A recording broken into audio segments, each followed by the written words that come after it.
அனைவருக்கும் வணக்கம். கடந்த மாதம் மத்திய பிரதேச மாநிலத்தில் இந்தூர் அப்படின்ற பகுதியில் 19 வயது இருந்த கௌரவ் ஹாடா அப்படின்ற ஒரு பையனுடைய அப்பா மீடியாவில் ஒரு பேட்டி ஒன்று கொடுக்குறாரு. அந்த பேட்டியில் அந்த அப்பா அழுதுகிட்ட என்ன சொல்றாருன்னா, போலீஸ் ஆஃபீஸர் என் மகனுடைய ஸ்டோரியை கேட்டிருந்தா கண்டிப்பா என்னுடைய மகன் இப்படி இறந்து பெணமா கிடக்க வேண்டிய அவசியம் இருந்திருக்காது. அநியாயமா எல்லாரும் சேர்ந்து என் மகனை சாகடிச்சிட்டாங்க அப்படின்னு அழுதபடி தன்னுடைய குடும்பத்தார்கள் கூட நின்றபடி பேட்டி ஒன்று கொடுக்குறாரு.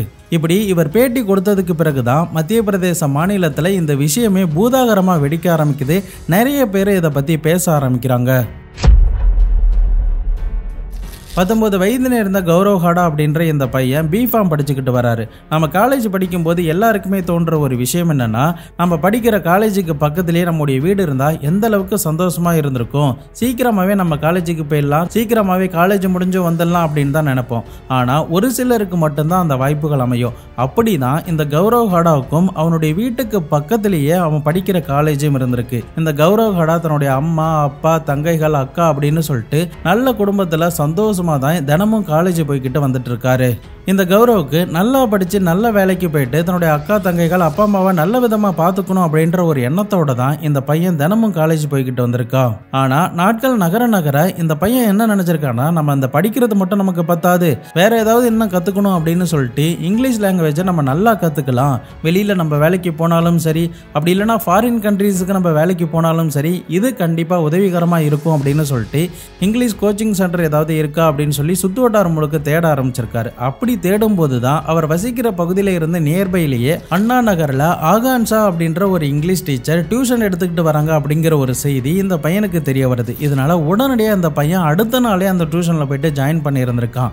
நாமளுமே காலேஜ் படிச்சிருப்போம், ஸ்கூல் படிச்சிருப்போம், ஆனா நமக்கு சரிவர இங்கிலீஷே தெரியாது. நான் மெக்கானிக்கல் இன்ஜினியரிங் படிச்சிருக்கேன், இசுவாசி எங்க வரணும் அப்படிங்கிறது கூட நான் காலேஜ் முடிக்கிற வரைக்குமே எனக்கு தெரியாது. நானா ரஃபா ஏதாவது எழுதி ஒரு டயக்ராம் நல்லா போட்டுட்டு அதை பத்தி ஒரு 10 பாயிண்ட் மட்டும் தான் கரெக்டா எழுதுவேன். ஆனா அதுவே நான் கிராமர் மிஸ்டேக்கோட தான் எழுதியிருக்கேன். ஆனா அப்படி இருந்துமே நான் இன்ஜினியரிங்லாம் பாஸ் பண்ணிட்டேன். அதன் பிறகு நான் வெளியில வந்ததுக்கு பிறகுதான் இங்கிலீஷ் தெரியாம எந்த அளவுக்கு கஷ்டப்பட்டேன் அப்படிங்கிறது எனக்கு மட்டும்தான் தெரியும். என்னைய போலதான் நிறைய பேருக்கும் இருந்திருக்கும் அப்படிங்கிறத நான் நம்புறேன். யூடியூப் சேனல் ஆரம்பிச்சதுக்கு பிறகுதான் நிறைய விஷயங்கள் படிக்க ஆரம்பிச்சேன். இதனால இங்கிலீஷ் தற்போதைக்கு எனக்கு ஈஸியா தான் இருக்கு. அது ஒரு சின்ன லாங்குவேஜ் தான், நீங்களும் முடிந்த அளவுக்கு நல்லாவே கத்துக்கோங்க. இப்போ நம்ம கௌரவோடைய கதைக்கு வரலாம். கௌரவ் அந்த டியூஷன்ல ஜாயின் பண்ணதுக்கு பிறகு இங்கிலீஷ் நல்லா கத்துக்கணும் அப்படின்னு சொல்லி தான் போயிருக்கான். ஆனா இந்த பையனுக்கு சொல்லித்தர டீச்சருக்கும் இவருக்குமே வயது கொஞ்சம் தான் டிஃப்ரெண்ட் அப்படிங்கிறதுனால ரெண்டு பேருக்குள்ளேயுமே ஒரு பாண்டிங் உருவாகி இருந்திருக்கு. இந்த பாண்டிங் நாளடைவில் ஒரு ஃப்ரெண்ட்ஷிப்பா மாறுது. அந்த ஃப்ரெண்ட்ஷிப் ஒரு கட்டத்தில் அதையும் தாண்டி ஒரு ரிலேஷன்ஷிப்குள்ள போயிருந்திருக்கு. நாட்கள் நகர நகர இந்த டீச்சர் இந்த பையனுக்கு எதையுமே சொல்லிக் கொடுக்கறது கிடையாது. இந்த கௌரவம் எதுக்காக போனோம் அப்படிங்கிறத மறந்து அந்த டீச்சர் கிட்ட இருந்து எதையுமே கத்துக்காம அந்த டீச்சர் கூட பேசுறது, அந்த டீச்சரை பார்க்கறது, அந்த டீச்சர் கிட்ட பேசணும் அப்படிங்கிறதுக்காகவே இவன் டியூஷன் போற அளவுக்கு இவன் மாறி இருந்திருக்கான். பட் ரெண்டு பேருக்குள்ளேயுமே ஒரு பாண்டிங் இருந்ததுனால நாளடைவில் அந்த பாண்டிங் ஒரு கட்டத்தில் ரொமான்டிக் ரிலேஷன்ஷிப் அளவுக்கு போயிருந்திருக்கு. எக்ஸாம்பிளுக்கு அது எப்படி மாறி இருந்திருக்குன்னா, ரெண்டு பேருமே சேட் பண்ண ஆரம்பிக்கிறாங்க சோஷியல் மீடியால, அதுக்கப்புறம் வாட்ஸ்அப்ல சேட் பண்றாங்க. இந்த சேட்டிங் எப்படி மாறி இருந்திருக்குன்னா, நான் இப்போ உன் பக்கத்துல இருந்தா நீ என்ன பண்ணுவ, நம்ம ரெண்டு பேருக்கும் பக்கத்துல ஆள் யாருமே இல்லைன்னா நம்ம என்ன பண்ணுவோம் அப்படின்ற மாதிரி ஒரு ரொமான்டிக் ரிலேஷன்ஷிப்குள்ள இவங்களுடைய ரிலேஷன்ஷிப் போயிருந்திருக்கு. பட் இதோட அவங்க நிறுத்தியிருந்தா மட்டும் பரவாயில்ல, இதை தாண்டி அவங்க பிரைவேட் பிக்சர்லாம் ஷேர் பண்ற அளவுக்கு மாறி இருந்திருக்காங்க. அடுத்த கட்டமா இந்த சாட்டிங் இதோட நிக்கல, அதன் பிறகு கூட இவங்க பிசிக்கல் ரிலேஷன்ஷிப்ல ஈடுபடுற அளவுக்கு கூட மாறி இருந்திருக்கு. இதுல ஒரு முக்கியமான ஒரு விஷயம் என்னன்னா, இந்த கௌரவுக்கு டியூஷன் சொல்லி கொடுக்குற அந்த இங்கிலீஷ் டீச்சருக்கு வெறும் 16 வயது தான் இருந்திருக்கு. ஆகான்ஷா ஒரு மைனர் அப்படிங்கிறது இந்த கௌரவுக்கு நல்லாவே தெரியும். ஆனால் தெரிந்து தான் பிரைவேட் பிக்சரை ஷேர் பண்ணுறது, ஒரு ஃபிசிக்கல் ரிலேஷன்ஷிப்பில் ஈடுபடுறது அப்படின்னு சொல்லிட்டு எல்லாமே ரெண்டு பேருமே விருப்பத்தோட தான் பண்ணியிருந்திருக்காங்க. உங்களுக்கு ஒரு சந்தேகம் வரலாம், 16 வயதில் எப்படி டியூஷன் டீச்சராக இவங்க ஆனாங்க அப்படிங்கிறது தான். அதற்கு காரணம் என்னன்னா, இவங்க சின்ன வயதில் இருந்து இங்கிலீஷ் நல்லா கற்றுருந்துருக்காங்க. இவங்க ஃபேமிலி சைட்லேயும் இங்கிலீஷ் நல்லா பேசக்கூடியவங்களா இருந்திருக்காங்க. நிறைய பேர் இவங்க ஃபேமிலி சைடில் இருந்து இங்கிலீஷ் டியூஷன்லாம் எடுத்திருக்காங்க. அதன் அடிப்படையில் தான் இந்த 16 வயதில் இருந்த ஆகான்ஷாவும் இங்கிலீஷ் டியூஷன் எடுத்திருக்காங்க. இவங்க இந்த கௌரவ் மாதிரி நிறைய பெரியவங்களுக்கும் சொல்லி கொடுத்திருக்காங்க. பட் நாளடைவில் கௌரவுக்கும் இவங்களுக்கும் 3 வயது தான் வித்தியாசம் அப்படிங்கிறதுனால ரெண்டு பேருக்குள்ளேயுமே ஒரு காதல் மலர ஆரம்பிக்குது. அந்த காதல் ஒரு ரொமான்டிக் ரிலேஷன்ஷிப்குள்ள போயிருந்திருக்கு. தொடர்ந்து 11 மாதங்கள் கிட்ட இந்த ரிலேஷன்ஷிப் நீடிக்குது. பட் கௌரவோடைய அப்பா அம்மாவை பொறுத்த வரைக்கும் தன்னுடைய மகன் இங்கிலீஷ் தான் கத்துக்க போறான் அப்படின்ற ஒரு சந்தோஷத்துல இருக்காங்க. மற்றபடி இந்த விஷயங்கள் எதுவுமே அவங்களுக்கு தெரியாது.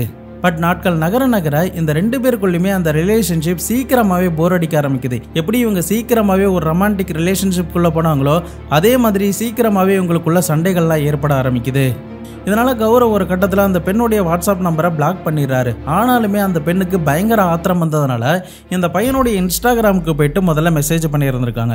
அப்படி மெசேஜ் பண்ணும்போது எதுக்காக என்ன பிளாக் பண்ண அப்படின்னு சொல்லிட்டு பயங்கரமான ஒரு ஆர்கியூமெண்ட் அந்த இடத்துல நடந்திருக்கு. ஆனா அந்த ஆர்கியூமெண்ட் மெல்ல மெல்லமா வேற ஒரு திசைக்கு மாற ஆரம்பிக்குது. அது என்னன்னா, நான் ஒரு மைனர், நீ எனக்கு பாலியல் தொந்தரவு கொடுத்த அப்படின்னு சொல்லிட்டு நான் ஃபேக்கா ஒரு கம்ப்ளைண்ட்டை உன் மேல கொடுக்க போறேன், நீ உன்னால முடிஞ்சதா பாத்துக்கோ அப்படின்னு சொல்லி அந்த பொண்ணு மிரட்டி இருந்திருக்கான். ஆனா கௌரவுக்கு ஆரம்பத்தில் இது எப்படி தெரிஞ்சிருக்குன்னா, சரி ஜோக்குக்காக தான் இவன் சொல்றா போல, அப்படிலாம் பண்ண மாட்டா அப்படின்னு நினைச்சு விட்டு இருந்திருக்காரு. ஆனா மறுபடியுமே ஆகான்ஸா நான் உன் மேல கேஸ் கொடுக்க போறேன் அப்படின்னு சொல்லிட்டு மிரட்டிக்கிட்டே இருந்திருக்கா. இப்படி இவங்க 2 பேருக்குள்ளேயும் ஆர்கியூமெண்ட் பயங்கரமா போய்கிட்டே இருக்கும்போது ஃபைனலா இந்த ஆகான்ஸா என்ன சொல்றான்னா, நீ எனக்கு 3 லட்சம் ரூபாய் கொடுத்தா நான் இந்த கம்ப்ளைண்ட்டை கொடுக்க மாட்டேன், அப்படி நீ பணம் கொடுக்கலன்னா கண்டிப்பா நான் உன் மேல ஃபால்ஸ் கம்ப்ளைண்ட் கொடுப்பேன் அப்படின்னு சொல்லிட்டு மிரட்டுறா. இருந்தாலுமே கௌரவுக்கு பயம் மெல்ல மெல்லமா அதிகரிக்கிறதுனால உடனடியாக அது எல்லாத்தையுமே ஸ்கிரீன்ஷாட் எடுத்து இந்த ஆகான்ஸாவுடைய அண்ணனுக்கு அனுப்பிச்சிருந்திருக்காரு. ஆனா அந்த புறம்போக்கு இந்த பையனுக்கு எந்த ஒரு ரிப்ளையுமே பண்ணவே இல்லை. இதனால என்ன பண்றதுன்னு தெரியாம இந்த பையன் பயப்பட ஆரம்பிச்சிருக்காரு. மறுபடியுமே இந்த ஆகான்ஸா இவனை மிரட்டிக்கிட்டே இருந்திருக்காங்க. இதனால வீட்டில் நம்ம சொல்லிடலாம் அப்படின்னு சொல்லிட்டு ஆஃபீஸுக்கு வேலைக்கு போய் கொண்டு இருந்த தன்னுடைய அக்காவான பூஜாவுக்கு கால் பண்ணி நடந்த விஷயங்கள் எல்லாத்தையுமே தெரிவிச்சிருந்திருக்காங்க. மேற்கொண்டு இந்த கௌரவ் என்ன சொல்றாருன்னா, ஒருவேளை அப்படி கம்ப்ளைண்ட் கொடுக்கப்பட்டா நாங்க 2 பேருமே விருப்பத்தோட சேர்ந்து மட்டும்தான் பண்ணோம், அவ என் மேல ஒரு ஃபால்ஸான கம்ப்ளைண்ட் தான் கொடுக்க போறா அப்படின்னு சொல்லிட்டு தன்னுடைய அக்கா கிட்ட சொல்லி இருந்திருக்காங்க. சரி நீ இப்போதைக்கு எதுவும் ஸ்ட்ரெஸ் ஆக வேணாம், பயப்படாதா, நானே அந்த பொண்ணு கிட்ட பேசுறேன் அப்படின்னு சொல்லிட்டு இந்த பையனுடைய அக்காவும் அந்த இங்கிலீஷ் டீச்சரான ஆகான்ஸாவுக்கு கால் பண்றாங்க. ஆனா அந்த பொண்ணு என்ன பண்றான்னா, உடனடியாக தன்னுடைய அம்மா கிட்ட போனை கொடுத்திருந்திருக்கா. அவங்களுமே இந்த விஷயத்துல சமரசம் ஆகிற மாதிரி தெரியல, அவங்களுமே 3 லட்சம் ரூபாய் கிட்ட தான் பணம் கேட்டு இருந்திருக்காங்க. மேற்கொண்டு சரி இவங்க சும்மா தான் மிரட்டுறாங்க போல அப்படின்னு நினைச்சு அந்த அக்காவுமே அமைதியா இருந்திருக்காங்க. ஆனா மறுநாள் அந்த ஆகான்ஸா தன்னுடைய அம்மாவை அழைத்து கொண்டு நேரடியாவே இந்த கௌரவுடைய வீட்டுக்கு வந்து, இது மாதிரி டியூஷனுக்கு வந்தவங்க பையன் என்ன இந்த மாதிரி எல்லாம் பண்ணிருக்கான், நாங்க போய் கம்ப்ளைண்ட் கொடுக்க போறோம், இப்படி கம்ப்ளைண்ட் கொடுக்காம இருக்கணும்னா நீங்க 3 லட்சம் ரூபாய் பணம் கொடுக்கணும் அப்படின்னு சொல்லிட்டு அம்மாவும் மகளுமே சேர்ந்து வந்து இப்படி மிரட்டி இருந்திருக்காங்க. இப்படி ஒரு குடும்பத்தை வந்து மிரட்டும் போது கௌரவுக்கு பயங்கர ஷாக்கா இருந்திருக்கு. கௌரவுடைய அப்பாவா இருக்கட்டும், அம்மாவா இருக்கட்டும், தங்கைகளா இருக்கட்டும், எல்லாருக்குமே பெரிய பேரதிர்ச்சியை தான் இது கொடுத்திருந்திருக்கு. இதற்கு நடுவில் இந்த கௌரவ் வந்து வீட்டில் பணம் எடுத்து திருடி மாட்டிலாம் இருந்திருக்காரு. அதுக்கு காரணம் இந்த ஆகான்ஸாவுக்கு ஏதாவது கொஞ்சம் பணத்தையாவது நம்ம கொடுத்துடணும் அப்படிங்கிறதுக்காக. பட் இப்போதான் அப்பாவுக்கு அதுக்கான காரணம் எல்லாமே தெரிய வர ஆரம்பிச்சதும் தன்னுடைய மகனை நினைச்சு பயங்கரமா வருத்தப்பட்டு இருந்திருக்காரு. இருந்தாலுமே தன்னுடைய மகன் ஏதோ வயது கோளாறுல தப்பு பண்ணிட்டான், அவனை இதுல இருந்து காப்பாற்றணும் அப்படின்னு சொல்லிட்டு பணம் ரெடி பண்ணுவதற்கு முயற்சி பண்ணியிருந்திருக்காங்க. ஆனா அவங்க சாதாரணமா ஒரு நடுத்தர மக்கள் அப்படிங்கிறதுனால 3 லட்சம் ரூபாய் அப்படிங்கிறது பெரிய தொகையா தெரிஞ்சிருக்கு. இதனால அவர்களால் எதுவுமே பண்ண முடியாமலே போகுது. மறுபக்கம் அந்த டீச்சர் வந்து சும்மா விடுறதா கிடையாது. தன்னுடைய அம்மாவை அழைத்து கொண்டு அடுத்த நாளே மகிழா போலீஸ் ஸ்டேஷன்ல போயிட்டு ஒரு கம்ப்ளைண்ட்டை ஃபைல் பண்ணி இருந்திருக்கா. பட் இப்போ போலீஸ் ஆஃபீஸர் என்ன பண்ணுவாங்க, ஒரு மைனர் பொண்ணு வந்து கம்ப்ளைண்ட் கொடுக்குறான்னா கண்டிப்பாக யாராக இருந்தாலுமே கூப்பிட்டு விசாரணை பண்ணுவாங்க. அப்படி தான் இந்த கௌரவ போலீஸ் ஸ்டேஷனுக்கு வர சொல்கிறாங்க. கௌரவ் போலீஸ் ஸ்டேஷனுக்கு வரும்போதே தன்னுடைய அப்பா அம்மாவையும் தான் கூப்பிட்டு வந்திருக்காரு. இருந்தாலுமே கௌரவுக்கு மனதுக்குள்ளே எந்த அளவுக்கு பயம் இருந்திருக்கும் அப்படிங்கிறத நம்மளால் வார்த்தைகளால் சொல்ல முடியாது. ஏன்னா அந்த அளவுக்கு பயத்தோடைய உச்சத்துக்கே அந்த கௌரவ் போயிட்டு வந்திருக்காரு. இப்போ கௌரவுடைய அப்பா நிறைய விஷயங்கள்லாம் சொல்கிறாங்க. ஆனால் அதை எதையுமே போலீஸ் ஆஃபீஸர் கேட்காம ஒரு கிரிமினலை எப்படி ட்ரீட் பண்ணுவாங்களோ அதே மாதிரி தான் கௌரவியுமே ட்ரீட் பண்ண ஆரம்பிக்கிறாங்க. ஏன்னா 16 வயசு பொண்ணு ஒரு மைனர், அதனால கண்டிப்பாக அவங்க பொய் சொல்ல வாய்ப்பில்லை அப்படின்னு சொல்லிட்டு ஒரு நார்மல் கிரிமினலை எப்படி ட்ரீட் பண்ணுவாங்களோ அதே மாதிரி இந்த கௌரவை அடித்து உதச்சி உட்கார வைக்கிறாங்க. இது எல்லாமே பார்க்கும்போது கௌரவுடைய அப்பா அம்மாவுக்கு பயங்கர ஷாக்காக இருந்திருக்கு. தன்னுடைய மகனை நினச்சி ரொம்பவே வேதனைப்பட்டிருந்திருக்காங்க.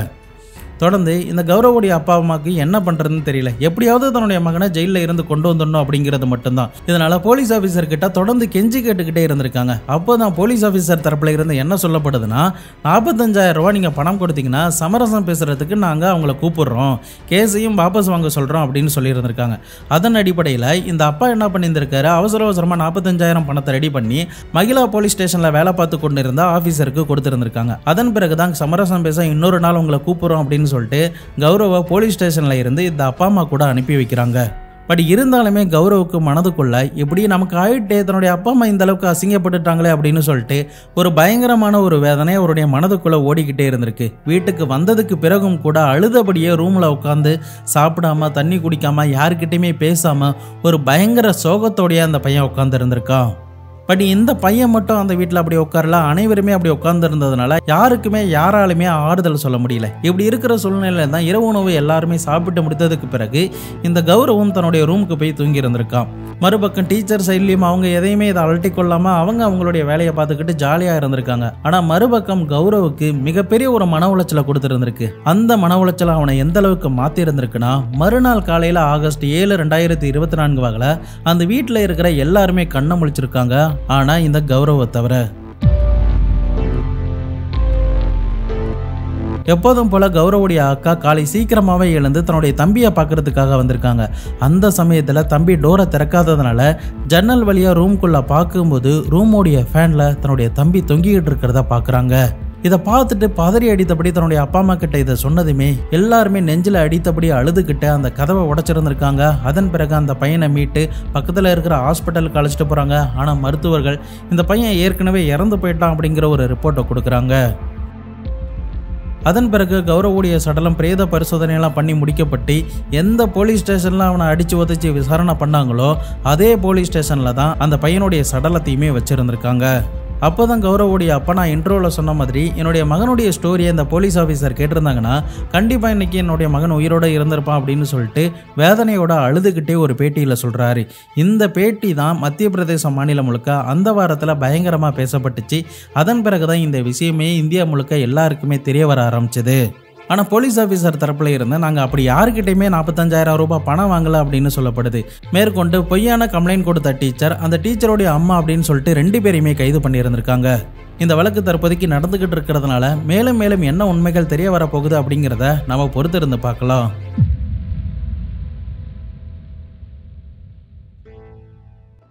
இந்தியாவில் இருக்கிற 18 வயதுக்கு கீழே இருக்கிற பெண்களை ஈஸியாக மேனிபுலேட் பண்ணிட முடியும். இதனால பாலியல் ரீதியான உறவுகளில் எந்த விதத்திலுமே ஈடுபடக்கூடாது அப்படிங்கிறது தான் ஒரு ரூலாகவும் இருக்கு. மீறி அப்படி பண்ணாலும் அது குற்றமாக தான் எடுத்துக்கப்படும். பட் கௌரவம் இந்த விஷயத்தில் தப்பு பண்ணியிருக்காரு தான். ஆனால் அதை விட ஆகான்சா பெரிய பெரிய தப்பு பண்ணியிருக்காங்க. ஒரு உயிரையே எடுக்கிற அளவுக்கான ஒரு தப்பை அந்த பெண் பண்ணியிருக்கா. பட் வெறும் 16 வயசு தானே அப்படின்னு நீங்கள் நினச்சிட வேணாம். ஆகான்சா பக்காவாக பிளான் பண்ணி தான் இது எல்லாத்தையுமே பண்ணியிருந்திருக்கா. ஒரு மெச்சூரான ஆள் பண்ணால் எப்படி பண்ணுவாங்களோ அப்படிதான் அவன் அந்த முடிவுகள் எல்லாத்தையுமே எடுத்திருந்திருக்கா.